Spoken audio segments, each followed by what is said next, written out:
When the legendary warrior Erik Bjornsson appeared at her door that frozen winter night, his words were blunt.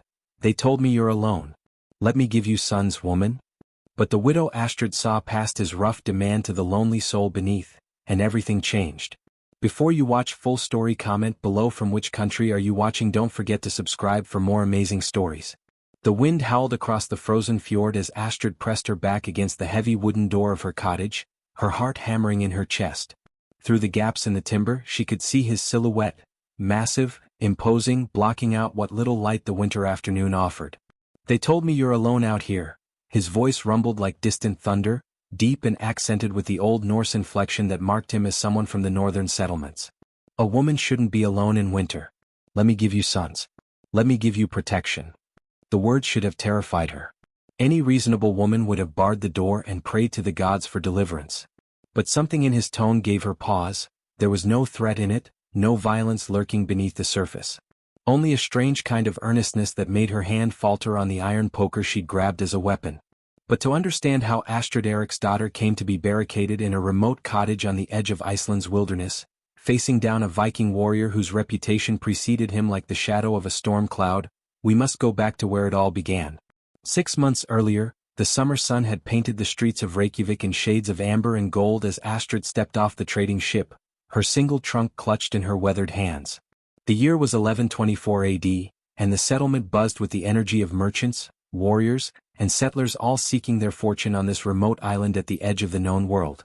But Astrid's eyes held no wonder at the bustling harbor or the magnificent mountains that rose like ancient sentinels in the distance. Her eyes held only the hollow emptiness of a woman who had lost everything that mattered. The fever had taken her husband and infant daughter within a week of each other during the previous winter in Norway. It had left her with nothing but debts and the kind of grief that settles into your bones like the bitter cold. She had sold everything of value, paid what debts she could, and used the last of her money to buy passage west. A distant cousin had offered her a small cottage on the edge of the wilderness, a final refuge from a world that had become unbearable. At 24, Astrid was starting over with nothing but the clothes on her back and a determination forged in the crucible of loss. The longhouse where she spent her first night in Reykjavik was crowded and loud, filled with traders and warriors telling exaggerated tales of their exploits. The proprietress, a weathered woman named Ragna who seemed to know everyone's business, looked at Astrid with the knowing eyes of someone who had seen plenty of broken souls pass through her doors. "You're heading to the northern settlements," Ragna observed as she served Astrid a simple meal of salted fish and dark bread. It wasn't a question. Astrid nodded, too tired for conversation. "Lot of folks think they can make a go of it out there. Most come back before the first real snow." Ragna paused, studying Astrid's face. "But you won't be coming back, will you?" "No," Astrid said quietly. "There's nothing left to come back to." Something in her voice made Ragna nod with what might have been respect. "Then you'll need to know about the people up there. Especially the ones who've gone truly wild." "Wild?" "There's one in particular." Ragna's voice dropped to that conspiratorial tone reserved for the most important gossip. "Goes by Erik Bjornsson, though some say that's not his real name. Big as a bear and twice as fierce, they say. Lives alone in the mountains, maybe 20 miles from where you're headed." A chill ran down Astrid's spine. "Is he dangerous?" Ragna was quiet for a long moment. "Depends on who you ask. The hunters say he's helped them more than once when the weather turned bad or the wolves got too bold. But the settlement folk tell different stories. They say he's got no use for civilization, no use for laws or proper behavior." The older woman leaned closer. "They say he's been alone up there for near 10 years, ever since whatever happened to make him leave his clan. And they say," she paused dramatically, "that he's been looking for a woman strong enough to survive in his world." Astrid set down her cup with a sharp click. "Well, he won't find one in me. I'm going north to be alone, not to find company." But even as she spoke the words, something stirred in her memory, a dream she'd had on the ship, vivid and strange. A man's silhouette against the sunset, a voice calling through the wind. The journey north took 3 days by cart, following rough paths that barely deserved the name of roads. The driver, a grizzled trader named Olaf who had been making this run for 20 years, pointed out landmarks as they traveled. "That's Widow's Peak," he said, indicating a sharp spire of rock. "And over there, that's where Erik Bjornsson's territory begins." Astrid followed his pointing finger to a valley that seemed somehow different from the others. The trees grew thicker there, the shadows deeper. "You ever met him?" she asked, surprised by her own curiosity. Olaf was quiet for so long that Astrid thought he might not answer. Finally he spoke. Once. 2 winters ago. I was caught in a blizzard that should have been the end of me and my horses both. But he appeared out of the storm like some kind of spirit. Led us to shelter, kept us alive through the worst of it. He paused. Never said much. Just did what needed doing. When the storm passed he was gone. Left behind enough firewood to last a week and a haunch of venison hanging in the shelter. Sounds like a good man, Astrid said carefully. Olaf's laugh was dry. Good, bad, those words don't mean much up here. He's what the wilderness made him. And the wilderness doesn't care about our ideas of right and wrong. The cottage, when they finally reached it, was both better and worse than Astrid had imagined. It was solidly built from timber and stone, constructed to withstand the brutal Icelandic winters. But it had been empty for a year since her cousin's death, and neglect had taken its toll. The roof needed patching, the windows needed repair, and the small shed looked ready to collapse. But the location was magnificent. The cottage sat in a small valley surrounded by dark mountains, with a clear stream running along one edge of the property. The silence was so complete it seemed to have weight and substance. As Olaf helped her unload her trunk, his expression grew concerned. Lady, I hate to speak plainly, but this is a hard place for anyone. For a woman alone. He trailed off, shaking his head. Astrid stood in the doorway, looking out at the vast wilderness that was now her home. Behind her lay everything she had lost. Ahead lay the only future she could imagine. I'll manage, she said, and hoped it was true. The first weeks were a blur of back-breaking labor. Astrid threw herself into making the cottage habitable, patching the roof, replacing broken shutters, reinforcing the shed before winter arrived. She learned to split wood with an axe that seemed impossibly heavy at first but gradually became an extension of her will. The physical labor was exhausting, but it served a purpose beyond mere survival. Every swing of the axe, every board nailed into place was a declaration that she intended to survive, to build something from the ashes of her old life. But as summer gave way to autumn, she began to understand the true scope of the challenge. The growing season was short, and she had arrived too late to plant more than a small garden. Her supplies, carefully rationed, would not last through winter. She needed to find additional sources of food and fuel. It was during one of her foraging expeditions that she first encountered signs of her mysterious neighbor. She had been following a game trail deeper into the forest than she had ventured before, looking for berries and edible mushrooms. The trail led through a grove of birch trees and opened into a small clearing. In the center stood a structure that made Astrid catch her breath. It was built from timber and stone with such craftsmanship that it seemed to grow from the landscape itself. Smoke rose from a stone chimney, and the scent of wood smoke and cooking meat drifted on the air. She knew she should leave, should retreat and mind her own business. But something held her there, watching from the shelter of the trees. A sound behind her made her turn, and her heart nearly stopped. A man stood at the edge of the clearing, so still he might have been carved from stone. He was massive, taller and broader than any man she had ever seen, with long blonde hair bound back from his face and a thick beard braided in the old style. His clothes were practical and well-maintained, fur-lined leather and heavy wool chosen for durability. But it was his eyes that held her attention, pale blue like glacial ice, watchful and completely without surprise, as if he had known she was there all along. For a long moment, they simply looked at each other across the clearing. Astrid felt her breath catch not from fear, but from something else entirely. There was a wildness about him that should have frightened her, but instead it stirred something deep in her chest. Then he moved, not toward her but away, disappearing into the forest with silence that seemed impossible for a man of his size. Astrid stood frozen for several minutes after he was gone, her heart beating so hard she was sure it must be audible. When she finally made her way back to her cottage, she carried with her the image of those ice-blue eyes and the strange certainty that her life had just become far more complicated. That night she lay awake thinking about the man in the clearing. Erik Bjornsson. Had to be. The Viking warrior Ragna had warned her about, the one who lived by his own rules in the wilderness. But the man she had seen didn't match the stories entirely. There had been no menace in his bearing, no threat. If anything, he had seemed as surprised to see her as she had been to encounter him. The next morning brought the first frost. Delicate silver patterns on the windows caught the early sunlight like scattered diamonds. Winter was coming and Astrid was far from ready. She spent the day working on her wood supply, splitting logs with determination. But as the sun began to set, she found herself looking toward the forest where she had encountered Erik Bjornsson. The sound of approaching footsteps made her turn, axe in hand. A figure emerged from the tree line, and Astrid's breath caught as she recognized the man from the clearing. In daylight he seemed even larger. He stopped at the edge of her yard, keeping a respectful distance, and studied her for a long moment. Up close, Astrid could see that his face was weathered by years of wind and sun, marked by a scar that ran from his temple to his jaw. His pale eyes held an intelligence that belied the wild stories. "Lady," he said finally, his voice deep and rough. "I am Erik Bjornsson. I live over the ridge." Astrid set down her axe carefully. "Astrid, Erik's daughter. I inherited this place from my cousin." He nodded as if this confirmed something he already knew. "Sigrid was a good woman. Sorry for your loss." The simple condolence, offered without elaboration, touched something in Astrid that she had thought was beyond reaching. "Thank you." Erik's eyes moved over her small woodpile, her partially repaired cottage, the garden that had already succumbed to frost. When his gaze returned to her face, there was something in it that might have been understanding. "Winter comes early here," he said. "First snow could arrive any day now." Astrid felt a chill. "I'll manage." "I'm sure you will." His tone held no condescension. "But if you need anything at all, my hall is about 3 miles northeast. Follow the stream upstream, then take the trail toward the mountain with 2 peaks." He turned to go, then paused. "There's a storm coming tomorrow. Big one by the look of the sky. You might want to make sure your roof is solid." Then he was gone, disappearing into the forest with that same impossible silence.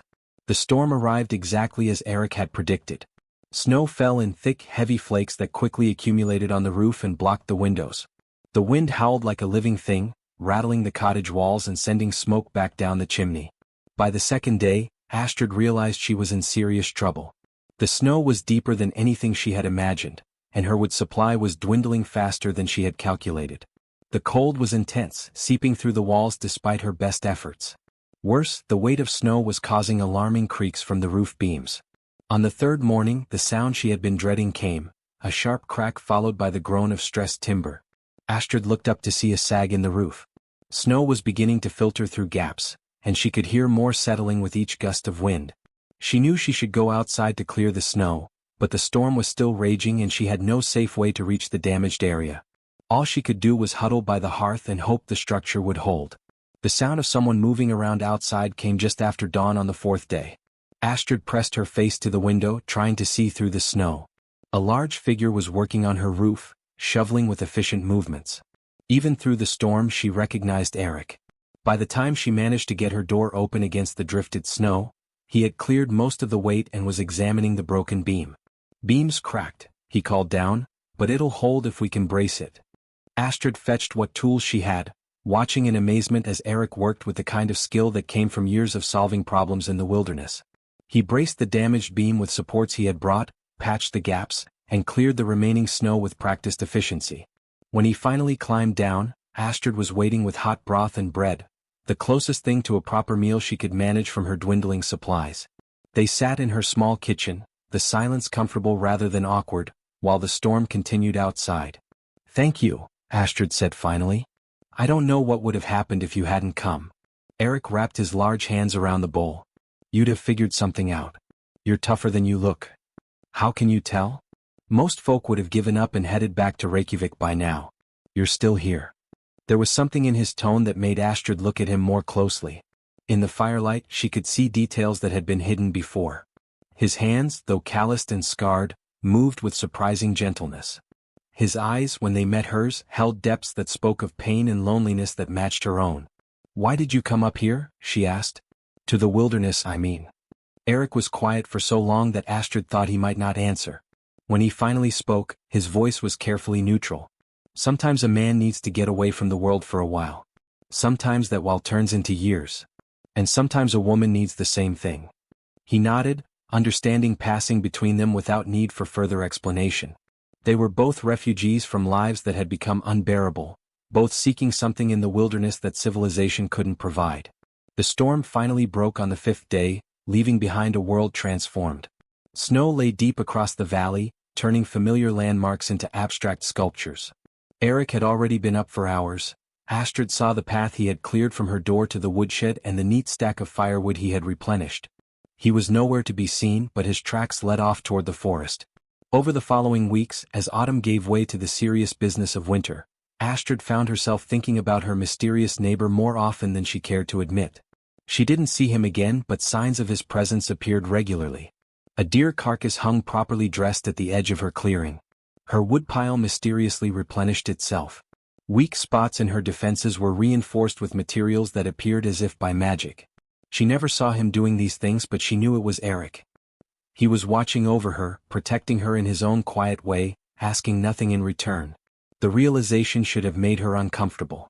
But instead of feeling imposed upon, she found herself oddly comforted by the knowledge that someone cared whether she survived the winter. The first major blizzard struck in early December. Astrid rode it out in her reinforced cottage, warm and well-supplied thanks to Eric's anonymous contributions. When the storm passed, she woke to find a path shoveled from her door to the stream and a message written in the snow near her woodpile: "More storms coming. Stay warm." The simple words made something warm bloom in Astrid's chest. She stood in the snow for a long time, looking at the message before the wind began to erase it. That evening she made a decision. She prepared a proper meal, the best she could manage, and packed it in a basket along with bread she had baked that morning. Then she put on her warmest furs and set out into the forest, following Eric's directions. The 3-mile journey took over an hour in the deep snow, but Astrid was stronger now than when she'd first arrived. The physical demands of her new life had changed her, building muscle and endurance she'd never known she could have. Eric's hall, when she finally reached it, was everything she had expected and nothing she had imagined. The structure was larger than her cottage, built with craftsmanship that spoke of both skill and time. But it was the setting that took her breath away. The hall sat in a natural amphitheater of stone, protected from winds but open to the southern sun. A hot spring steamed nearby, and the sound of running water provided a constant backdrop. Eric emerged as she approached, moving with that careful deliberation she had come to associate with him. In the lamplight from his windows he looked like something from the old sagas, a figure of myth made real. Astrid. Her name on his lips sounded different, weighted with meaning. "Is everything all right?" She held up the basket. "I brought dinner. To thank you for all the help." Something shifted in his expression, surprise giving way to what might have been pleasure. "You didn't need to do that. I wanted to." He studied her face for a long moment, then stepped aside. "Come in." The interior was a revelation. The main room was dominated by a massive stone hearth that radiated warmth. Handmade furniture provided seating and storage. Books lined shelves along one wall, more books than Astrid would have expected in such a remote location. "You read," she said, running her fingers along the spines. "Long winters," Eric said simply. "A man needs something to occupy his mind." They shared the meal by the fire while snow began to fall again outside. The conversation came easier than expected, ranging from practical matters to more philosophical discussions. Eric, she discovered, was far more educated than his reputation suggested. A man who had chosen solitude not from ignorance, but from deep understanding. "What did you do before?" Astrid asked as the evening grew late. "Before you came here?" Eric stared into the fire, his expression unreadable. "I was a different man then. Had a different life, different responsibilities, different failures." The pain in his voice was unmistakable, and Astrid recognized it because it matched her own. "I lost my husband and daughter," she said quietly. "Fever took them both. I couldn't stay in Norway after that. Too many memories." Eric's eyes found hers across the firelight. "I'm sorry. That's a hard burden to carry." "What's your burden?" He was quiet for so long that Astrid thought he wouldn't answer. When he finally spoke, his voice was barely above a whisper. "I was a warrior. Did things in the wars that a man shouldn't have to do. Came home to find my wife had died while I was raiding. My son." His voice broke slightly. "My son didn't know me. I was a stranger to him and he was afraid." The pain in his confession was raw, and Astrid felt her heart break for this man who had lost everything and blamed himself. Without thinking, she reached across the space between them and took his hand. "It wasn't your fault. The war, your wife's death, none of it was your fault." Eric looked down at their joined hands. "How can you be so sure?" "Because I've learned the difference between the things we can control and the things we can't. Grief teaches you that." They sat in silence after that, hands still joined, watching the fire burn down to embers. Outside, the snow continued to fall, but inside Eric's hall, Astrid felt a peace she hadn't known since before her losses began. When she finally rose to leave, Eric insisted on walking her home, carrying a torch to light their way. At her door they paused, neither quite ready to end the evening. "Thank you," Astrid said. "For dinner, for the company, for everything. Thank you for coming. It's been a long time since I had someone to share a meal with." There was such loneliness in his voice that it made Astrid's chest ache. On impulse, she rose on her toes and kissed his bearded cheek. "Good night, Eric." "Good night, Astrid."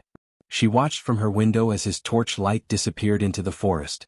But the solitude felt different now, less like isolation and more like a choice that could be changed. The winter deepened, but Astrid was no longer struggling.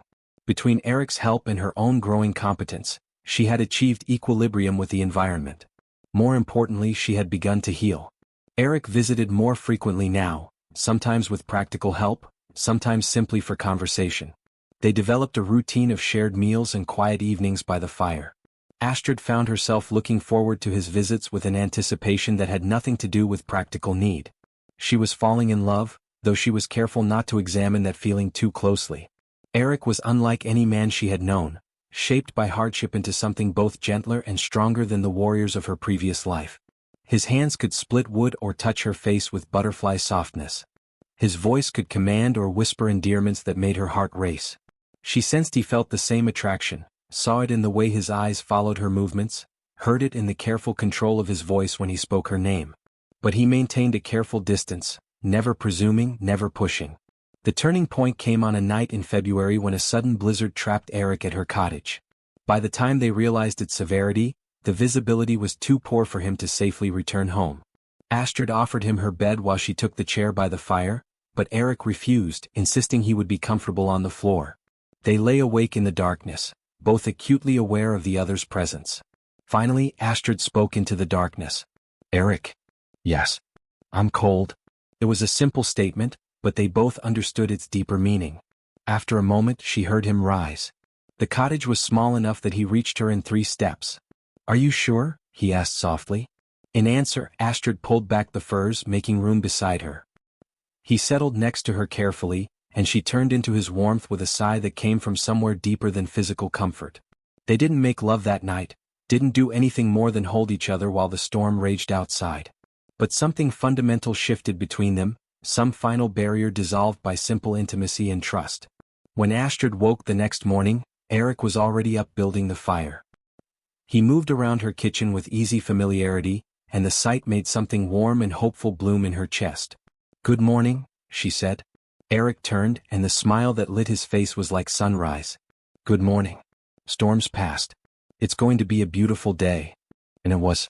They spent the day together, working side by side with the unconscious coordination of a long-married couple. That evening, as they sat by the fire, Eric finally spoke the words that had been building between them. "Astrid, I need to tell you something."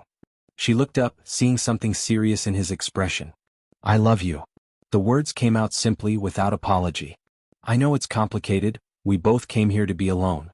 But I can't pretend anymore that what I feel is just friendship." Astrid set down her cup, her heart racing. "I love you too. I didn't expect to, didn't want to. But I do." Eric reached across the table and took her hand. "What does that mean for us?" It was a fair question. What did love mean for 2 people who had fled to the wilderness to escape connection? "I don't know," she said honestly. "But I know I don't want to go back to being alone." "Neither do I." That night, they made love for the first time, coming together with passion that had been building through months of careful courtship. Eric was gentle and patient, and Astrid responded with desire that surprised them both. Afterward, as they lay entwined, Eric traced patterns on her shoulder. "I never thought I'd feel this way again. After Helga died, after everything that happened, I thought that part of me was dead too." Astrid turned in his arms. "What was she like?" "Your wife." "She was good. Kind. Patient. Everything a man could want. But we were young when we married, and I was young when I went to war. I came back different, harder." She tried to understand, but how could she? "And your son?" Pain flickered across his features. "Harold. He was 4 when I came home, but he'd been 2 when I left. I was a stranger to him. I didn't know how to be a father to a child who flinched when I tried to hold him." Astrid's heart ached. "Where is he now?" "Back in Norway with Helga's brother. After she died, I knew he'd be better off with family who could give him stability. I sent silver when I could, wrote messages that were never answered. He's probably grown now, maybe has children of his own." I'm just a name from his past. The grief in his voice was old but sharp. Astrid pressed her lips to his chest. You did what you thought was best for him. That's what love is sometimes, letting go when holding on would cause more harm. Do you really believe that? I have to. It's the only way I can live with my own choices.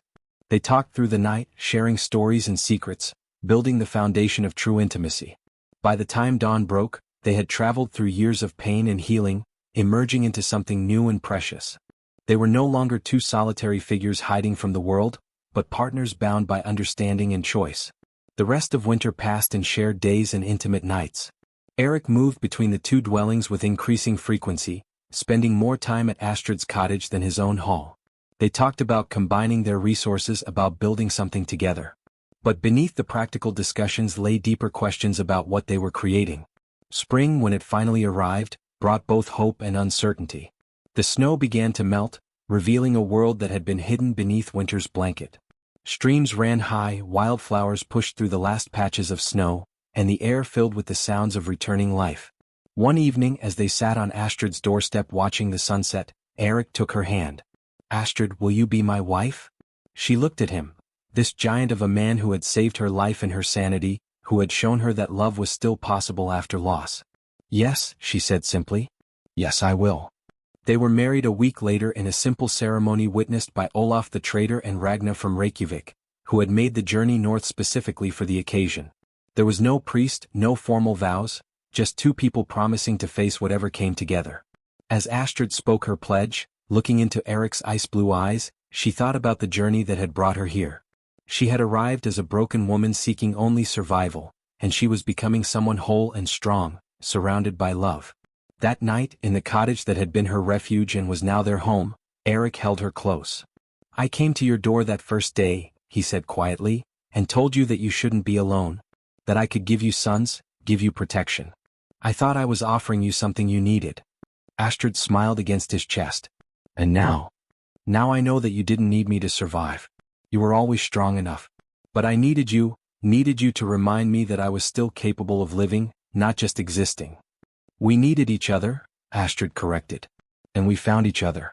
That's what matters. Outside, the northern spring night settled over the valley, bringing with it the promise of new beginnings. They had both lost so much, had both fled to the edge of the world seeking escape from pain. But in finding each other, they had discovered something more valuable than solitude. They had discovered that home wasn't a place, but a person. The future stretched ahead, unknown but no longer frightening. They would face whatever came as they had faced everything else, together, with courage and love and the unshakable knowledge that they belonged to each other. In the distance, a wolf howled, its voice echoing off the mountains. It was a sound that spoke of wildness and freedom, of the eternal dialogue between civilization and the wilderness that shaped it.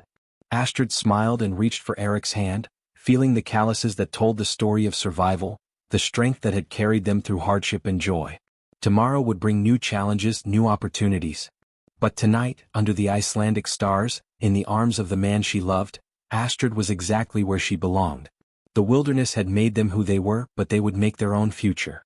And it would be a future built on the foundation they had discovered in that remote valley, that love was stronger than loss, that courage could overcome any obstacle, and that sometimes the best way to find yourself was to lose everything you thought you needed and discover what you actually couldn't live without. The fire burned low, but the warmth between them remained, a glow that would sustain them through whatever winters lay ahead.